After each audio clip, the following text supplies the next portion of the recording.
Everything that I'm going to say tonight, apart from a few historical references, comes out of my personal experience. It's now 102 countries and 18 war zones, and there are more coming up. I want to start with one of the historical references. John Bright, the great reformer and Quaker from Rochdale, who said, "There is growing, and no one regrets it more than I do, a feeling of anger and bitterness against that class which has for a long period conducted the political affairs of this country." He said that in 1854. It was a time of recession in the newly established manufacturing industries and of a costly foreign war, the Crimean War. And he said, "The angel of death is abroad in the land, you can almost hear the beating of his wings, then as now." I think that's where we are now, though I think our political class was more in touch then than it is now. What this tells me, in those days the political class was the manufacturers and the landowners. Now it is people straight out of Oxford and Cambridge who go from one set of cloisters to another. And I think we are ill-served. And I think what has happened, and I'm doing this from my war zone experiences most recently in Afghanistan, we've lost our sense of history. We've gone AWOL from our history. I'm so old that when I was 18, you had to do not one but 2 gap years. It was called national service. I happen to be the youngest old soldier of the Suffolk Regiment. And one of the great privileges of my life was to have failed the War Office Selection Board, the officer selection test, conducted in 1957 to separate the sheep from the goats. Well, I was one of the goats. I failed the intelligence test, and I failed it so badly that the presiding brigadier, who was suspicious, ordered me to take it again, and I failed it again. And I didn't mind till I saw the officers who passed. They were thick as 2 planks without exception. And I wasn't the only one who failed. My good friend much later in the House of Commons, Tam Diel, his ancestor founded the Royal Scots Greys, Scotland's original cavalry regiment. So Trooper Tam was obviously a shoo-in to be an officer. Or at least he was until he lost a tank on manoeuvres. Now, tanks were smaller in those days, but it was still a considerable achievement. But, of course, my regiment, because I failed the intelligence test, and the army, which I actually love now more than I did then, it had a sense of humour, so it assigned me to its intelligence section for 2 years. And the army of today is so much better than the army I served in, not least because it no longer has Private 233989141 Bell M serving in it. Now this is the point. There is not a regiment in the British Army, not one of the present merged regiments or a predecessor regiment, which does not have on its battle honours either Mesopotamia, Iraq, or Afghanistan. Not one! We British are now fighting our 4th Afghan war. You might like to wonder who won the other 3. We didn't. I do recommend you can get it on Google, you can look it up. The analogous war was the 2nd Afghan war from 1878 to 1880.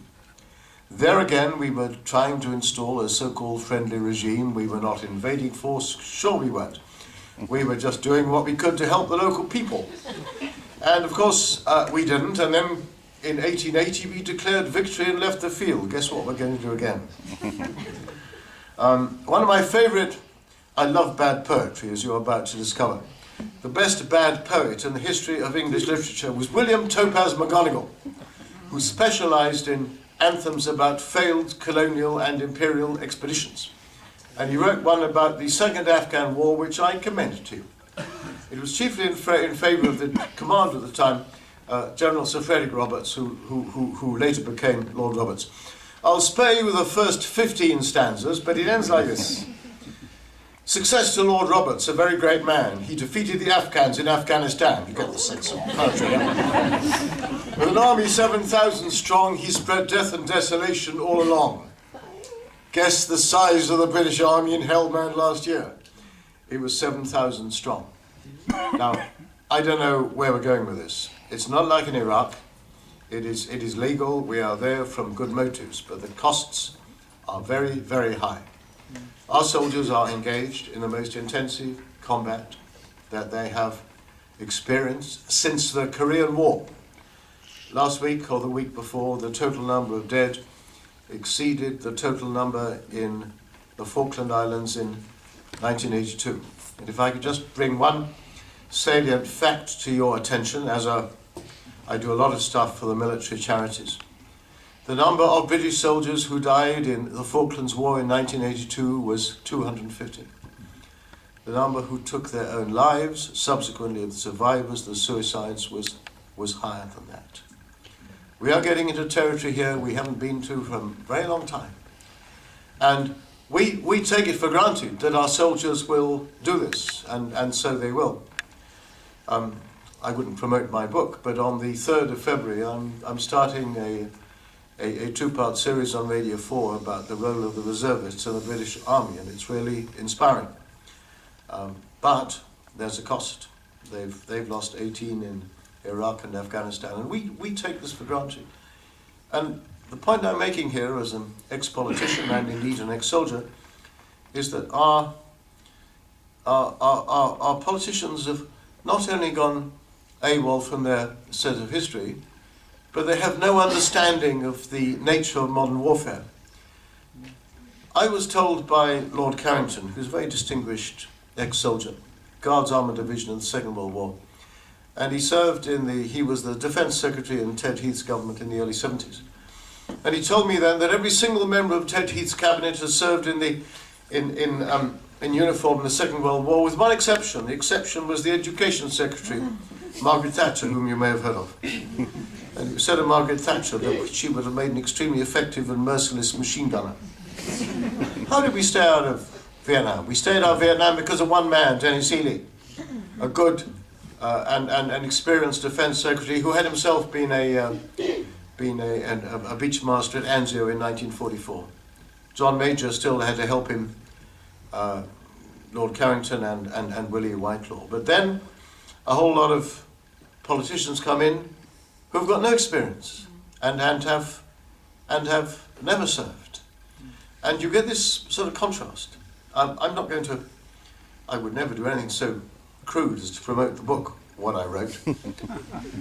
But we're getting here into the area of MPs' expenses and the extent to which we have or have not been let down by those whom we elect to serve us.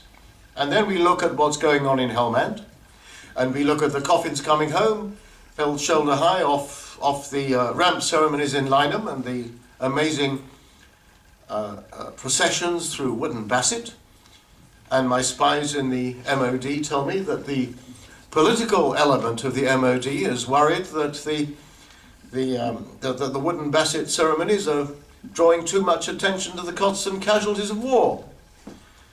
Well, in September, in the Royal Hospital grounds of the Royal Hospital Chelsea, I was honoured to do an event for Help for Heroes that raised £60,000. I was the supporting speaker. The main man was Sir Sherard Cooper-Coles, our ambassador out there.